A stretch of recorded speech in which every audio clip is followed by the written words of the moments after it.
Bang Notif. Apa itu Bang Notif? Bincang Ekonomi Kreatif. Betul sekali, Bincang Ekonomi Kreatif. Template dan basa-basi, apa kabar Bang Rino? Baik ya. Template. Ya template lah itu. Apa sih pendapat Bang Rino tentang musik AI lah gitulah? Ya musik AI itu kan sebenarnya kan begini, banyak sekali teman-teman atau musisi yang profesional itu menganggap itu sebuah sebuah hambatan kreativitas gitu. Betul. Atau menggunakan digital itu sebagai ketidakmampuan untuk membuat sebuah karya misalnya gitu ya.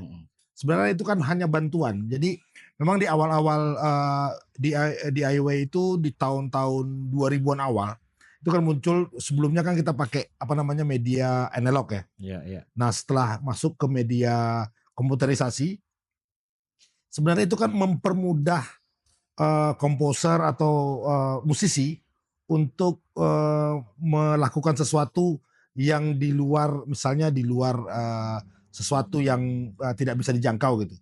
Sebenarnya itu untuk membantu sih sebenarnya Mas. Tapi tidak menutup kemungkinan untuk kita terus berkreativitas. Jadi sebenarnya AI itu kalau kita lihat sebagai dia misalnya kayak menciptakan sebuah lagu yang kita bikin lirik terus kita masuk ke dalam AI terus tiba-tiba udah jadi lagu gitu ya. Iya. Nah sebenarnya kan sisi humanisnya dia nggak punya. Gitu. Betul. Jadi ada beberapa hal atau sebenarnya banyak hal yang nggak bisa dijangkau sama AI sebenarnya Bang. Iya, tetap ya sebenarnya. Sebenarnya dampaknya kalau untuk teman-teman yang ada di RAU ini khususnya AI musik belum terlalu berdampak ya harusnya untuk. Enggak nyampe ke situnya ya. Enggak nyampe ke situ. Misalnya nih untuk karena kita di Riau Creative Hub, untuk misalnya UMKM kecil gitu ya, butuh lagu theme song misalnya gitu, dia membayar beberapa rupiah gitu di AI untuk membuat lagu lagu produknya itu nggak ada masalah sih. China sudah mulai melakukan Mas. Wow. China sudah mulai melakukan. Jadi sampai jauh ke sana produksi ininya ya. Jadi mereka seperti contoh ada baru-baru ini kan teman kita di Riau Creative Hub juga punya project untuk AI tapi bahasa Indonesia gitu ya. Dan bisa saja nanti melakukan dengan bahasa Sumatera Barat, bahasa Minang gitu, bahasa Melayu, bahasa Batak, bahasa Bugis. Nah, ini sebenarnya untuk mempermudah sih sebenarnya. Iya, untuk mempermudah, bukan untuk menghambat atau bahkan menghilangkan fungsi teman-teman musisi atau komposer pada yang realnya gitu. Dan bahkan sekarang teknologi itu dulu kita pengen membuat sesuatu kan mesti mencari studio rekaman besar gitu. Nah sekarang kan sudah ada teknologi yang bisa kita anggap itu mempermudah kita untuk melakukan karya yang bisa disebarluaskan kemana aja. Lebih instan lah mungkin dampaknya juga segala macam. Di Riau ini sekarang kita lagi, khususnya di Riau Creative Hub itu kita lagi mencari talent untuk kita angkat bersama-sama.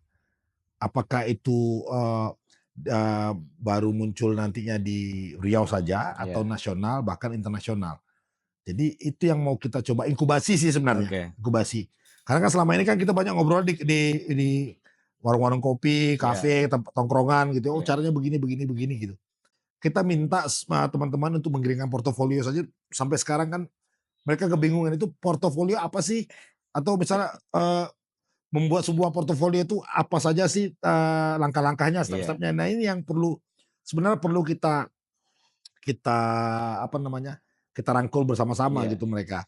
Dan banyak kalau untuk secara virtuositas permainan anak-anak sekarang bagus-bagus. Industri hilir mungkin banyak teman-teman yang nggak tahu industri hilir itu apa. Hilir itu kan dia sudah melewati daripada hulu gitu ya. Hulu itu misalnya dia belajar dulu apa segala macam dulu proses-prosesnya dulu ya. Nah hilir ini kan packagingnya seperti apa, dia arah musiknya seperti apa gitu. Nah yang jelas kita sudah di subsektor musik ini sudah ada 5 grup yang kita pantau dan kita sudah jalin komunikasi. Ada yang mungkin boleh kita spill ya? Boleh Bang. Ada satu Seduh Band. Oh Seduh, Seduh. Terus yang kedua itu Sabi Band. Terus yang ketiga ada Pro. Yang keempat ada Rakis Raka. Yang kemarin di Synchronize ya. Oh kemarin sempat perform di Synchronize ya. Dan yang keempat itu ada satu musik Limuno yang basicnya dari Randai Kuantan. Oh, Limuna dari musik etnik Randai Etnik Kuantan. Oke. Nah, kalau yang seduh ini kan dia ngambilnya lebih ke pop ballad ya. Pop ballad yang lebih umum gitu ya, pop ballad. Dan yang kedua Sabi ini kan band metal.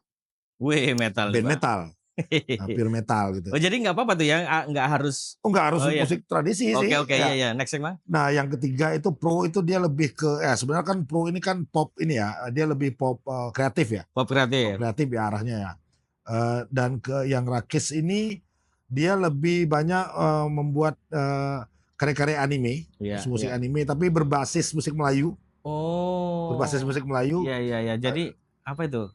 Ada yang kemarin yang sering yang sempat viral itu yang Doraemon Melayu itu Dragon Ball. Oh, Dragon Ball bahasa Melayu. Bahasa Melayu.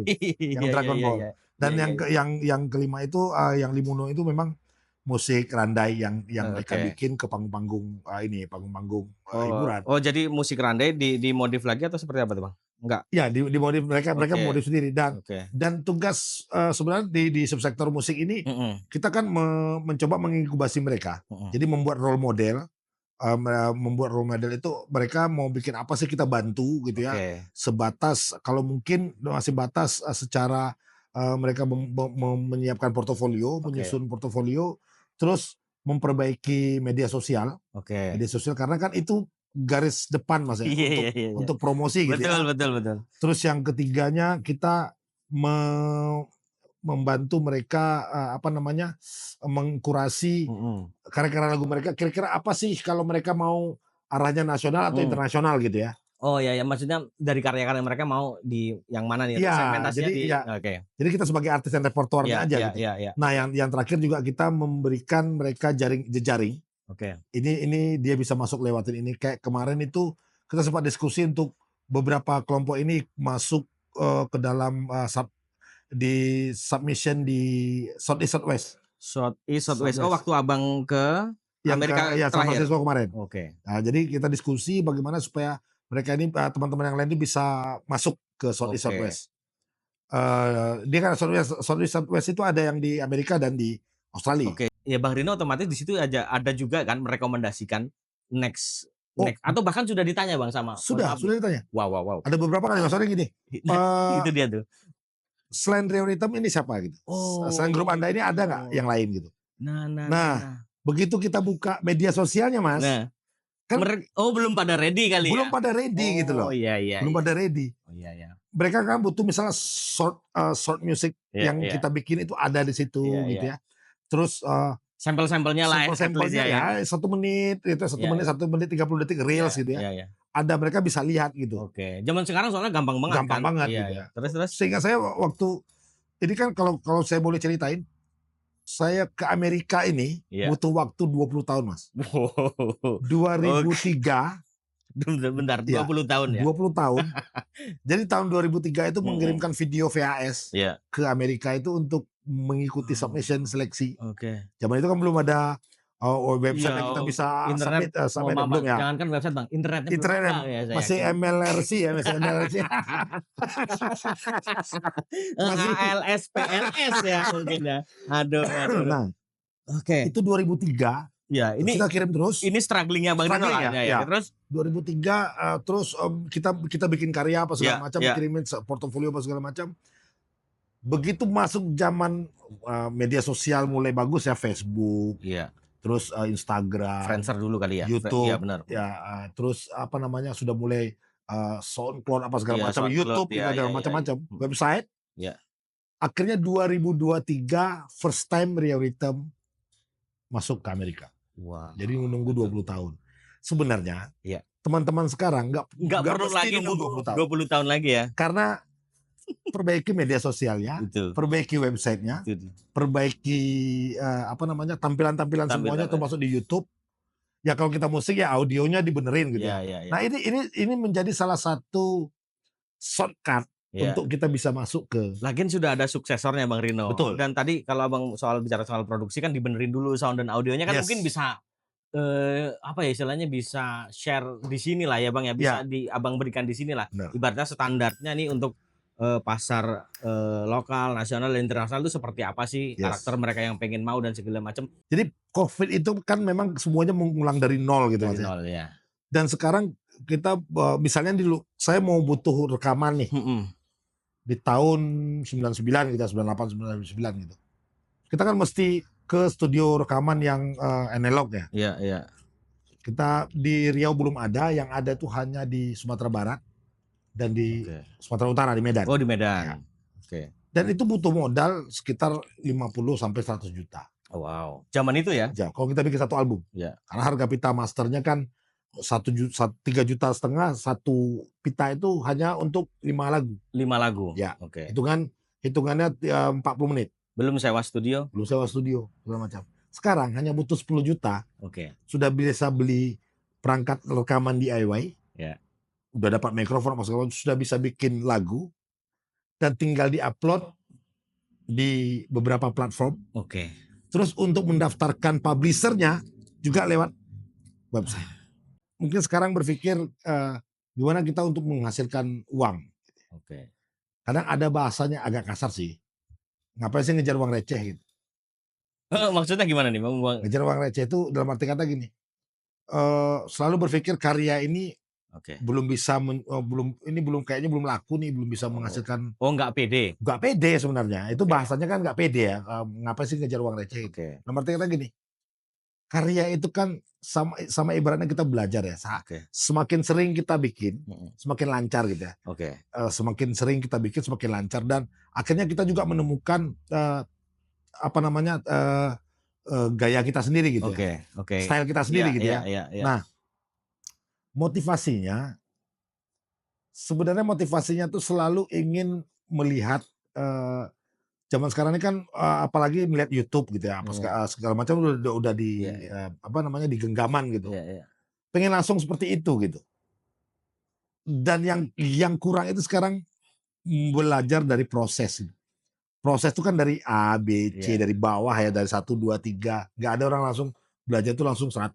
Padahal proses yang sekarang itu jauh dipermudah kan? Dipermudah. Dengan budget yang sudah minim, peralatannya udah pada canggih, platformnya udah makin luas, nggak disentralisasi oleh label.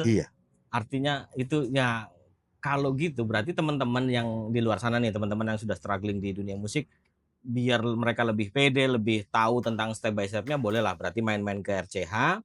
Nih aku rasa nih harusnya mumpung ada Bang Rino. Iya, kita di sini terbuka kan Mas. Iya, betul. Di Riau Creative ada terbuka untuk kita diskusi. Apa sih kawan-kawan punya masalahnya apa yang bisa kita bantu gitu ya. Termasuk misalnya kayak pendanaan gitu. Pendanaan walaupun pemerintah di Riau Creative ini memang platformnya pemerintah. Pun kita bisa kasih bantuan, misalnya kita kasih jalan. Oh, ini kayaknya di kementerian lagi buka ini nih. Ini kayak foundation ini lagi buka ini. Bisa dapat funding dari sana ya. Cuman untuk mendapatkan funding itu kan butuh memperbaiki kompronya dulu. Itu tadi balik lagi ke situ. Portofolionya dulu gitu. Nah, teman-teman tuh pengen langsung instan gitu loh. Di cafe itu kan Maizar sudah sampai kemana-mana ya.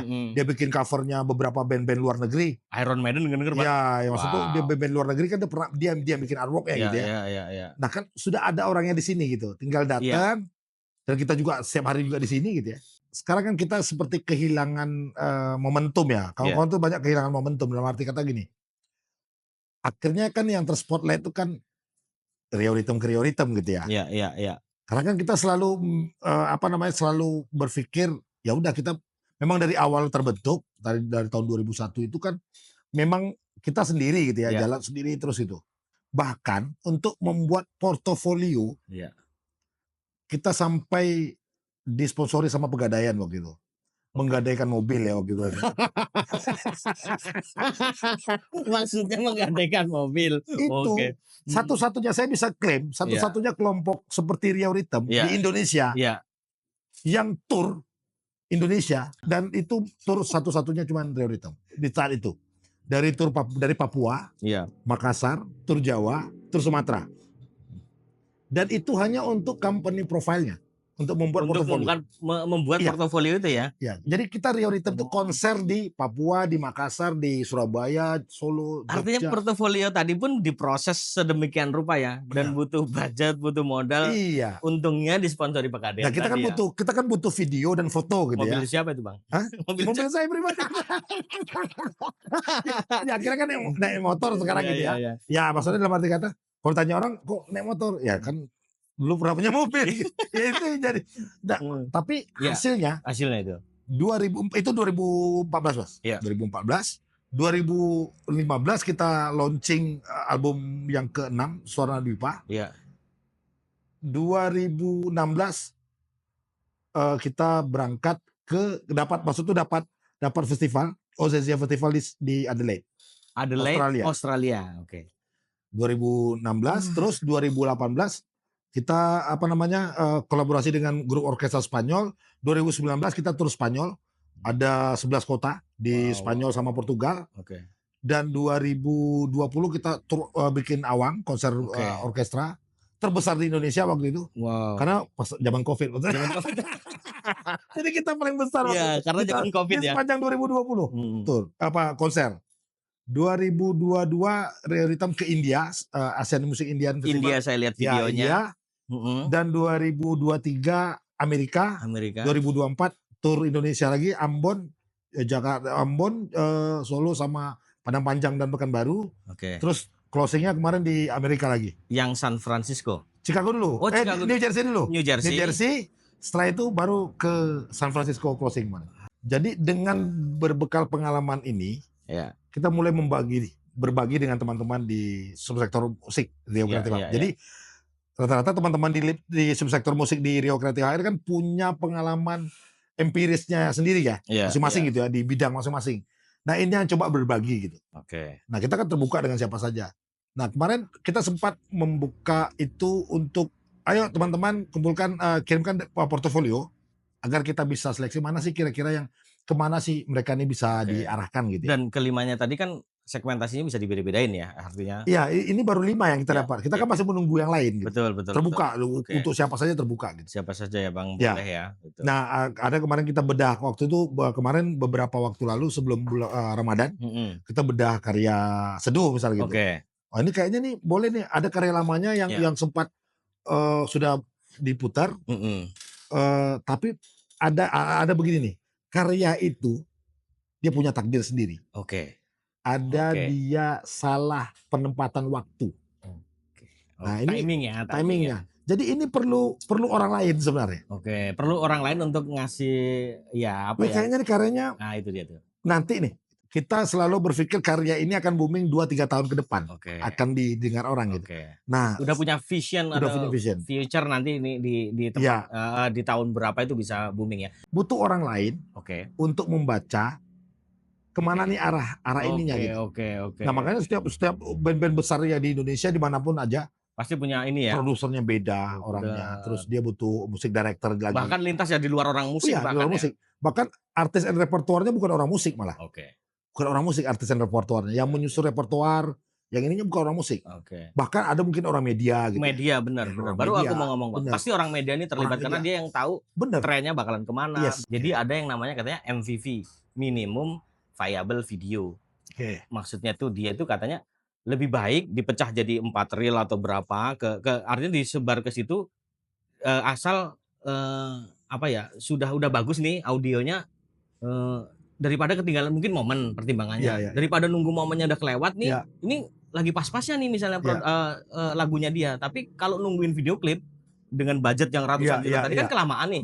Gimana kalau ada yang istilahnya sekarang MVV itu Bang? Gimana menurut pendapat Abang itu? Benar, itu benar Mas. Karena gini, orang kan selalu berpikir, selalu ingin yang besar gitu ya. Sementara kan kadang yang kecil-kecil itu yang bisa menjadi sesuatu gitu. Misalnya di TikTok, gitu ya, di Reels, Instagram. Dia bikin apa dulu misalnya seperti video lirik, gitu ya. Misalnya dia potongan-potongan karyanya gitu. Mungkin bisa dilihat beberapa, ini contohnya Al-Hafiz gitu. Al-Hafiz kan karena dia selebgram dan juga sudah punya banyak follower, dia mengeluarkan reels gitu ya, lagu-lagu potongan lagunya, dan itu booming gitu. Dan setelah dia mengeluarkan videonya di platform, Dan akhirnya itu memang jadi sesuatu. Langsung ketemu antara karyanya dia dan langsung sama ketemu pendengarnya ya? Pendengarnya langsung merasa dekat gitu. Oh, ini kayaknya langsung dikejar gitu ya. Nah, jadi dimulai dari hal-hal yang kecil aja tapi dilakukan dengan serius gitu. Kadang kan bukan hanya asal selewat-lewat gitu aja, enggak ya, tapi dilakukan dengan serius. Padahal Al Hafiz ini kalau setahu saya kan dia bukan musisi yang pada awalnya dia memang dia berawal dari musisi, bukan. Profesinya malah selebgram kan, komika ya. Dan kebetulan dia suaranya bagus, bisa nyanyi, dia bisa bikin lagu, karyanya relate, dan akhirnya rilis, ya nyambung. Dan itu menjadi, dan saya mendukung itu karena 5 tahun belakangan Riau ini tidak punya lagu Melayu pop. Oh, dia kan representing banget ya. Ya kalau misalnya kayak lagu-lagu yang misalnya kayak world music kan pendengarnya kan tertentu gitu Mas. Betul. Ini lagu pop Melayu yang segmented lah. Ya, segmented. Ini lumayan pop berarti pop Melayu jatuhnya. Benar. Dan ini ya kita dukung gitu ya. Iya.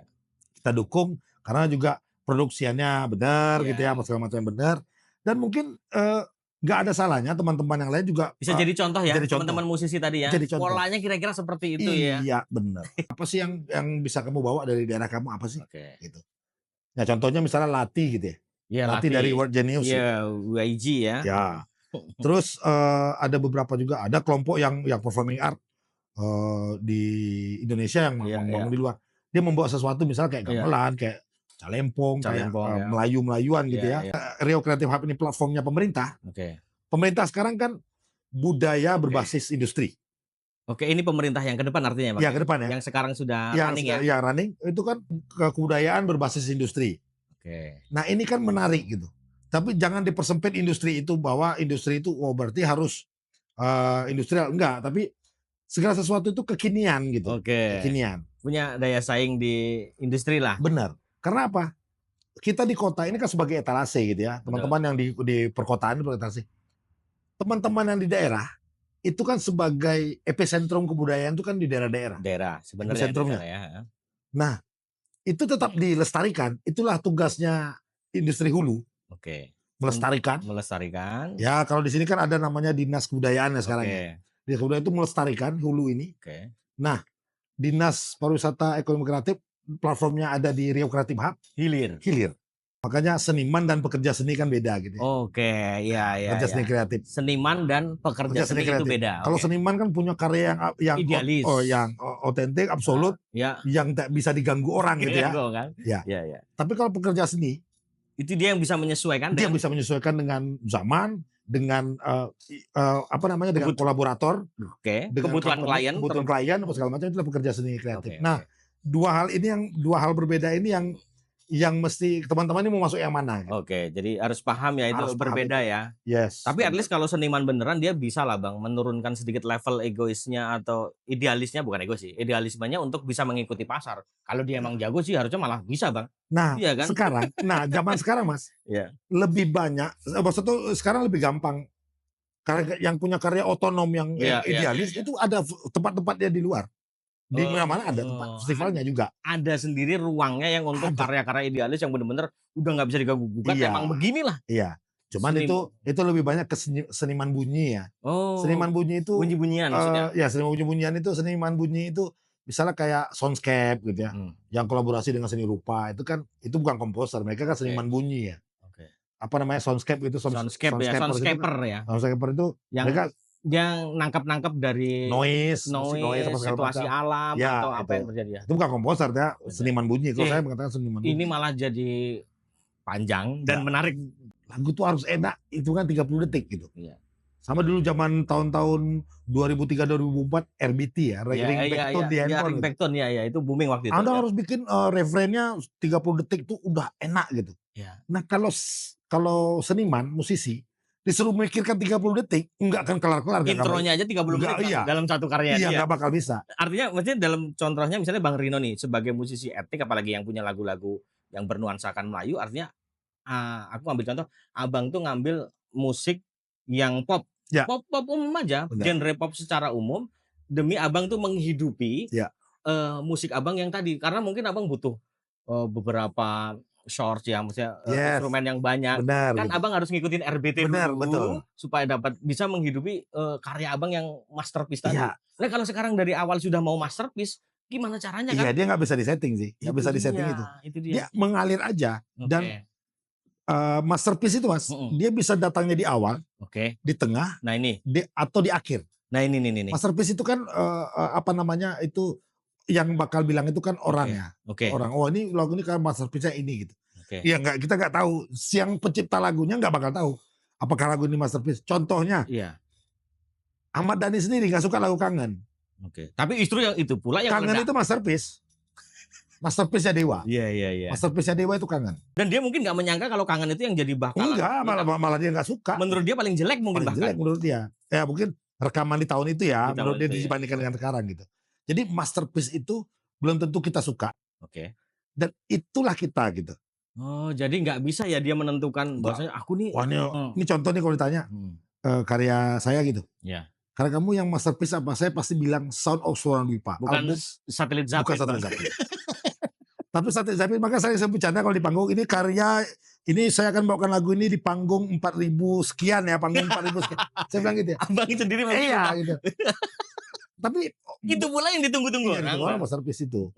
Tapi kalau secara personal nih anak bikin yang rumit, bukan proses yang panjang, itu Sound of Suara Dwipa. Sound of Suara Dwipa. Oke. Itu yang kalau didengerin merinding ya.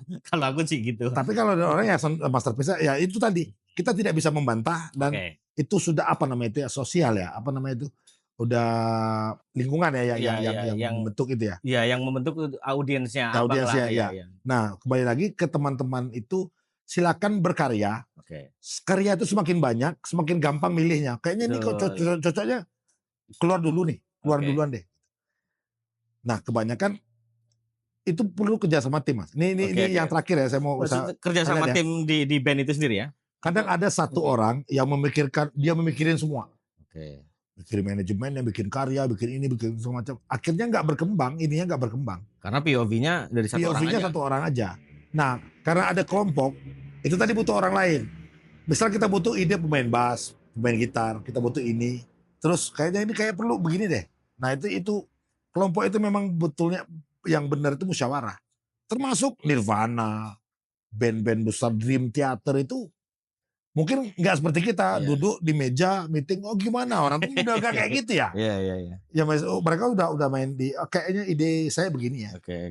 Dari sekarang kan dari rumah aja masing-masing udah bisa Zoom gitu. Betul. Gimana nih karya ini cocoknya gimana nih? Mungkin Red Hot Chili itu dengerin Frusciante gitu. Ini kayaknya Frusciante itu lagi ngilang lagi nih gimana ya? Gimana ya? Semedi di mana dia? Iya.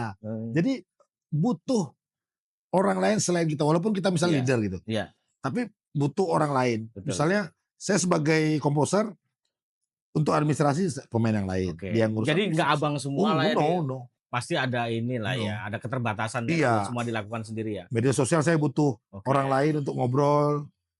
Kalau misalnya nggak bisa mereka membantu, kita kerjain sesuai dengan SOP yang dia bilang. Kayak bikin begini bang, begini. Nah ini kita butuh orang lain. Dan kita mesti open mind ya, supaya menerima advice dari pihak-pihak lain yang memang di bidangnya itu. Iya. Saya selalu kalau nonton film, sekarang saya lagi gila-gila Netflix nih, drakor lagi segala macam. Selalu menonton sampai habis, sampai kredit title-nya keluar. Itu sampai orang tukang fotokopinya dimuncul. Ya ada fotokopi naskah aja muncul. Driver satu yang megang standbook segala macam, dimunculin semua itu. Betapa sebuah karya yang besar, kompleks seperti itu ya. Orang belakangnya itu memang orang-orang yang memang membantu banyak. Kita kan sempat ada residensi nih, internasional juga. Internasional, nasional. 30 hari ya kalau nggak salah. Sebulan. Sebulan ya. Internasional, nasional dan regional di Riau. Yang internasional bang dari mana? Internasional itu dari Amerika, dari Kanada, terus Spanyol kalau nggak salah. Apa Itali, Australia, India, Meksiko. Terus satu lagi itu dari mana ya, lu agak lupa tuh satu lagi tuh, Amerika dua. Dan nasional itu ada Kalimantan, dari Jawa. Jadi kemarin itu yang di RCH itu bang? Di RCH belajar dengan saya sebagai based on-nya sastra lisan. Sastra lisan. Bagaimana sastra lisan Melayu ini diangkat menjadi sebuah komposisi musik. sastra lisan Melayu diangkat sebagai karya-karya Rio Ritem Karya-karya lah gitu. ya diangkat karya Rio Ritem, mereka belajar bagaimana Rio Ritem menerjemahkan sastra lisan itu ke dalam bentuk komposisi musik. Nah, menariknya musik ini kan dia hanya dengar ya, nggak bisa dipegang, nggak bisa diraba, tapi selalu merasa di hati gitu, kena di hati. Nah ini yang selama sebulan itu inkubasinya mereka, wah cara membuatnya seperti ini. Kita merasakan gitu. Berarti udah diduluin sama teman-teman dari internasional, dari provinsi lain juga Bang yang kesini. Justru malah teman-teman yang dari Riau sendiri malah belum ya, baru proses ya. Oke lah, kita kemarin baru 10 orang. Nah rencana insya Allah tahun ini mau dibuka lagi, tapi di Riau Creative Hub lagi. Oke lah, jadi teman-teman aku pikir sudah cukup banyak ya yang Bang Rino share di sini. Bahkan sudah ada residensi musik internasional ada di RCH ini. Jadi aku pikir nggak ada alasan lagi buat teman-teman untuk segera merapikan portofolio supaya kita bisa bantu mereka untuk biar karya-karya mereka bertemu dengan takdirnya. Betul. Dan kedua kita juga mau regenerasi Mas. Betul. Ya, regenerasi. Terakhir Bang. Ya. Bisa nggak Abang 3 aja deh supaya karya kita bisa sampai ke dunia internasional. Seperti Rio Ritem. 3 aja Bang. 1. Tunggu dulu Bang. 1, 2, dan 3-nya mungkin bisa kita bahas di podcast selanjutnya. Oke Bang Rino. Thank you Bang. Thank you.